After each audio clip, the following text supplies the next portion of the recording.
Hello, everyone, and welcome back. We are at PlayStation Experience 2017. We are still broadcasting from Anaheim. We have a ton of content ahead, including The Forest. And I am joined by Michael and Guillaume from End Night Games. Hello, gentlemen. Welcome to the program. Hi, thank you. Justin's down there. He's looking good. Hi, buddy. Thanks, buddy. Hi, buddy. I'm excited about this particular segment, not only to have you guys on the show, but also because The Forest is a open world, very non-linear experience where players just survive. And that sounds like my jam. It sounds like the jam of a lot of people that like games that just let you go and don't put you on a leash. And I think you guys brought gameplay demo to show us. But as we get that queued up, tell me a little bit about what was the starting point, that like kernel that began The Forest? Or I should say an acorn that began The Forest. An acorn. Well, I guess it was heavily inspired by Minecraft. Just that, obviously, player freedom, and also that sense of when it first goes dark in Minecraft, and then it suddenly becomes this totally different experience where it's it's scary and all the zombies and things are coming out, and you got to fend them off. And I think we wanted to sort of take that idea, but do it in a really with really realistic graphics, and pour as much of the kind of cool effects and things into it as we could, and then base the game around that kind of experience. Kind of put your own spin on that one particular element that you really enjoyed. So what kind of makes it your own spin? What kind of makes the game? What are people going to be attached to when they start playing this? What's going to make people want to come back and play more? The name The Forest.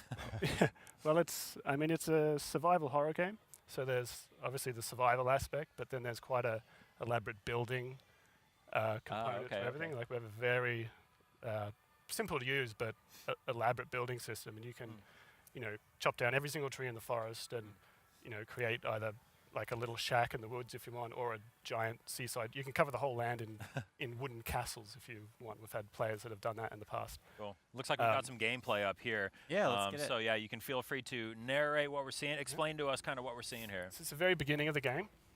This is how you start. You start on a plane with your son next to you. So I'm gonna take a wild guess that this plane ride is not gonna end very well. For Well, the hero. things go bad pretty quickly. I've got a flight in a couple days. Don't do this. It's like watching Final Destination and then not wanting to travel anywhere. Yep, it can never go well for a video game airplane ride. But this time you get to survive. Oh, yeah. Okay, so that's the start of The Forest. Yeah. Oh boy, yeah. That's how you start. And then we get a little more setup here. That's where you get the beginning of the story. Whoa. What? So that's your son, and he's Mysterious character. yeah. What is going on, you guys? You pass out, wake up the next day. Are you serious? Come on, why would you do that to me? This is such a hard way to start a game. Oh man. Yeah, This well, is not what I was You're expecting. gonna tug at the heartstrings right away. Tired, hungry, and you don't know where you are. you don't know where your son's gone, obviously, but You told me this game was called The Forest. I thought we were going to like go for a nice stroll. There's like mystical sprites wafting about, and nope, it is brutal survival horror. no, there are parts of the forest that can be quite tranquil, and when you're not being harassed by anybody and you're just building, it's there. Does that time come? Yeah. So there are quiet moments. At the beginning of the game is pretty quiet, Okay. unless you get really unlucky. See how but, pretty it is. You're in a nice forest. It's You guys have warm. deceived me once. And I believe you guys have written that this game is largely like your childhood adventures in a forest if you threw in a bunch of crazy cannibals and really horrifying, life-threatening situations. Pretty much. Okay. Yeah. It's Super. that childhood ideal of just playing in a forest with your friends and running around with sticks and Yeah. making up adventures, and that's kind of the once you get into multiplayer, like that's literally what you do. You just run around with your buddies and Make a little and shack. do cool stuff. Yeah. It's like, The animation on that hatchet swing that you keep doing there, it looks super intense. How long did you spend trying to get that animation just right? Just that one. that was actually one of the first ones we put in. Like, Yeah? 'cause when we first put in the suitcases on the ground, and then we realized you should probably be able to break them open, right? So we put in the downward axe chop, and then it kind of worked pretty well Yeah. first time. So. So here's a question I often ask developers that come on and have open world experiences that they've been designing. How do you as a team manage that sort of spectrum between giving a player direction or helping them understand what they can do and not putting them on a leash and just having everything, the gameplay itself? I mean, where do you find that balance and how do you guys design around that? Yeah, that was definitely an issue, like, because we wanted to go like from the beginning, like kind of just full open, like no missions, no NPCs telling you what to do, Right. like very little guidance at all. And we kind of, at one point, we had to put in that opening cutscene with your son being taken away to kind of give you some direction, Right. like give you an overarching goal to sort of work towards if you want to. But then apart from that, then we just kind of set players loose in the world and let them go. But then we scatter the world with lots of little environmental storytelling things. Like there's lots of clues to find, and the more you explore, you'll start to discover little hints about what's actually happening on this land and maybe where your son's gone. I'll probably get curious about the story too. Yeah. I mean, most people just start the game and start building stuff like straight away. Yeah, And I see norm- we're getting into some building here right now. Yeah, so there Evans we just go. crafted himself a nice axe, Oh, nice. and he's probably going to chop down a tree soon. There we go. Yeah, I was going to say, so far, this seems very peaceful besides the horrific crash at the beginning of the demo. Yeah, well, it's good to have the light to contrast the Yes. darkness that Is comes. there That comes something later. where the enemies are going to come just when you don't expect them and they're going to scare the crap out of you? Or are you going to kind of know what you're getting into when you go into those situations? It happens. It Yeah. happens. You get surprised sometimes. Yeah, because the enemies, or the creatures that live here, just kind of roam the land. Like they have their own sort of goals and paths that they take, and they'll come and investigate noises. And if you make a fire at night, that'll tend to draw attention. And So I couldn't choose to just live out a peaceful life in the forest here.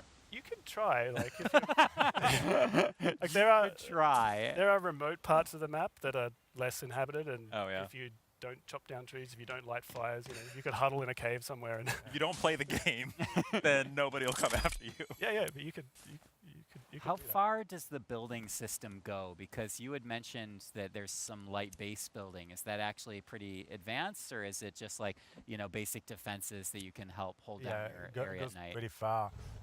From the start, you're just going to make like a little shack Right. and some fire to warm up, maybe some storage to keep items for later. And then as time goes on, maybe you want more safety, build some traps. And if you want to be creative or just make something big, then we have all those bricks that are procedural, and you can make little foundation and then add some walls on it, and then some floors, make multi-floor structures. Nice. You can cut holes in the floors, put some stairs through it, so you can go all the way. So it's like full-on base building going on here. Yeah. Yeah, And that UI, let me talk about that UI for a Yeah, second. yeah. I'm such a UI junkie, so that looked so nice. But here we're getting a little bit of I think a shack is going to be going up right now, our little cabin Yeah, in the I think woods. Just putting up a few walls. that's the procedural walls. This is actually exactly what it's like to build. in the Yeah. wilderness, this is how you build. Yeah. I have a question. Is our hero ever going to get to take a bath? Because his arm's looking pretty rough there. Oh yeah, that's a really good question. You can go in water and wash it. Oh, okay, Yeah. okay. Yeah, it'll wash off Absolutely. because you can actually get infected if you leave it too long. Oh, really? What? You'll get some negative. I mean, I was making a effects of- gag, but I guess that's actually a mechanic in the game. Yeah, Yeah. it is. And then tell us a little bit about, there's some stealth components to the forest as well, correct? Yep. How does that mix in with the survival, and like when would that benefit you versus just going sprinting into the forest with an axe drawn? I mean, it really depends on your playstyle, I guess. Like depending where you are in the forest, you get more of a stealth bonus. Like if you're surrounded by trees and crouching and not moving, then you're generally pretty hidden from view. If you go right into a bush and just sit there, then you're basically completely hidden. Enemies should walk straight past you. And you have a little indicator on the screen, so you know if you have a chance of being stealthy. I love how organically you guys are conveying information here, rather than just like having an icon pop up when you gather something. You're physically carrying it and you stack them, so I assume you can only Yeah. carry a few at a time of any given object. Yeah, you can carry like pretty 2 logs at a time. it took like 5 logs to make that one piece of wall that was a door. So, yeah, I mean, to make a little cabin like that, it's not going to take you that long. Like, Yeah, and I like how 5 or 6 trees. you're basically laying out a blueprint of your structure, Yeah. and then you can build it over time, right? Yeah, you put it down and then you plonk it down in the world where you want, and that's really good when you're playing with multiple people, because then you can all just come in and start like working on the same object, because everyone sees each other's blueprints. So it's You've got the nice little kind of reminder in the bottom left corner showing you the things that you need to build what you've laid out to, it looks like. So yeah, it looks like you guys have gone really kind of user-friendly, very kind of simple in terms of the way the crafting stuff works. About as simple as a complex crafting system like this can be. yeah, definitely. We're always trying to just make it as simple and as visual as you can. Like we really Have the least don't like variety possible. don't like Yeah. having tutorials if we can avoid it, and I like that he's still carrying a lighter in broad daylight, just to Is that on the bottom right? Is that a hunger and thirst meter I see there? yeah, that's your it tracks your health with the red bar, and you have stamina with the blue one. Gotcha. Every action you'll be draining a little bit of stamina, and you can take things to replenish that. And then there's the stomach, which is your Sure. food level, and the water next to that. Cool. And can you forgive me if I'm wrong, but were you guys had an early access release on other platforms? Is that correct? Yeah, it's been in PC early access. What for- tell us a little bit about what kind of learnings that brings you, because the games that I track that do early access style releases, it seems like you can learn a lot from your early player base, and your game from the time that it starts to the time that it formally launches is often very different. Yeah, it was a really learning experience for us, because once we released the early access back in 2014, and then it did quite well straight away, and we were like, because we were always sort of imagining we'd be done within 6 months to a year after that, and then we started setting these timers where it's like, okay, we'll release a patch in roughly every 3 weeks, and there's a timer in the game which tells you when the next patch is coming. Cool. So it kind of keeps us to a schedule and keeps the players from getting too upset about when the next update would be coming.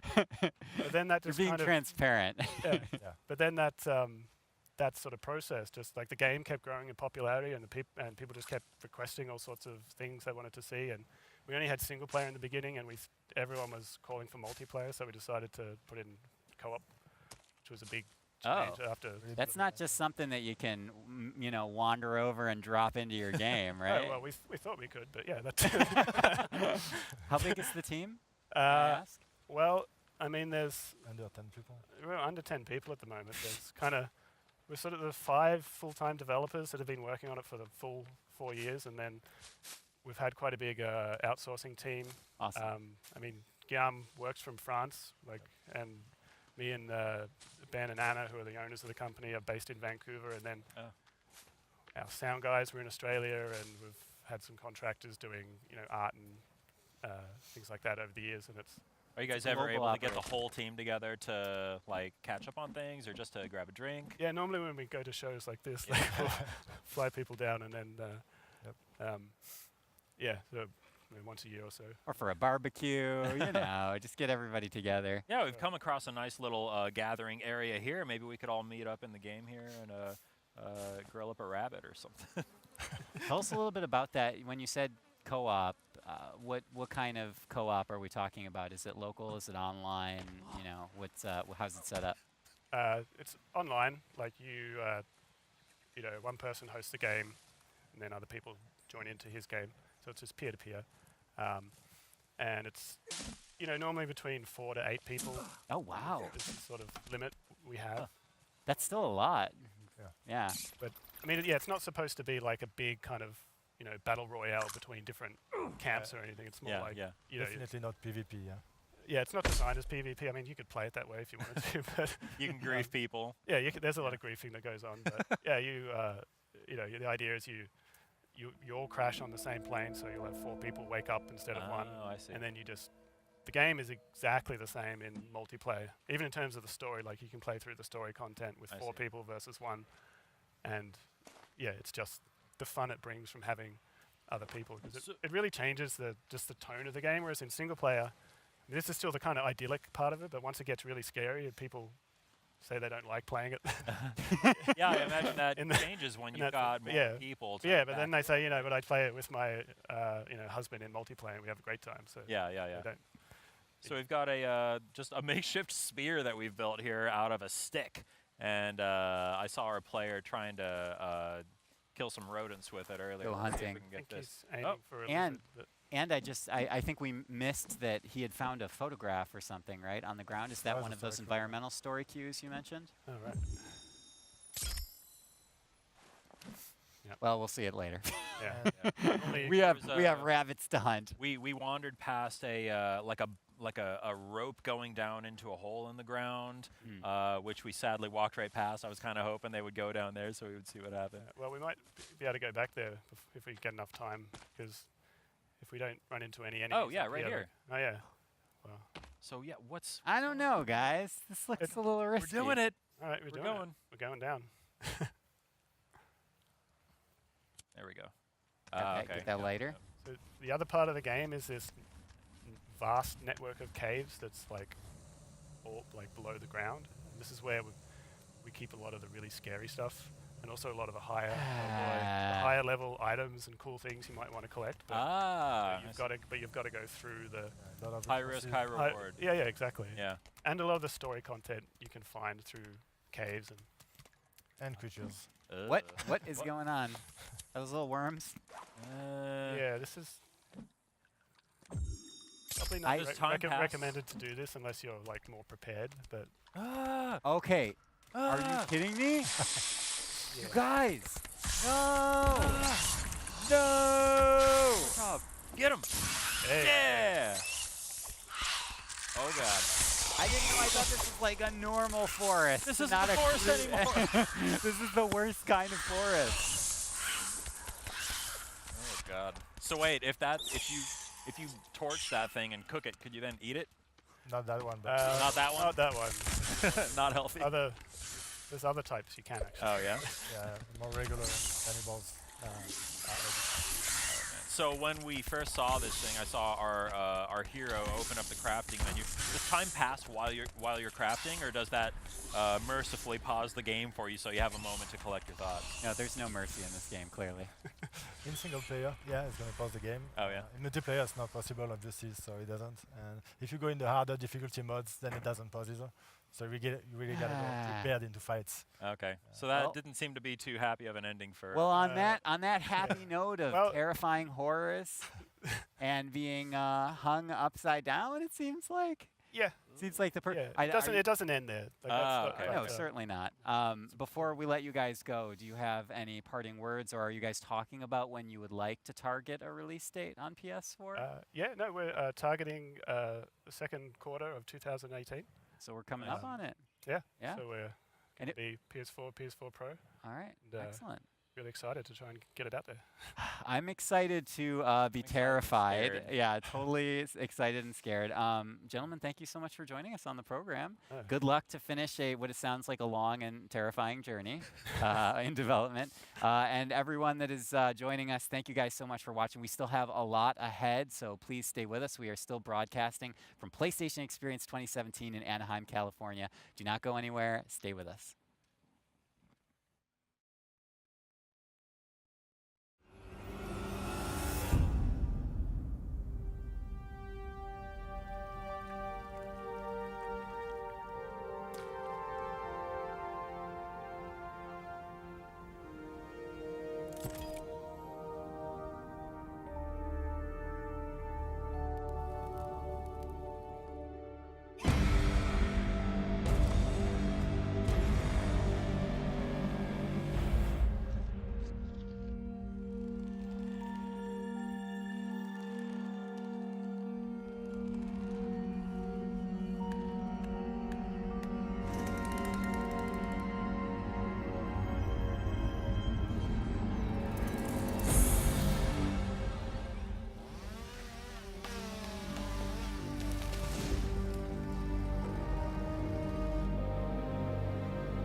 プレイステーション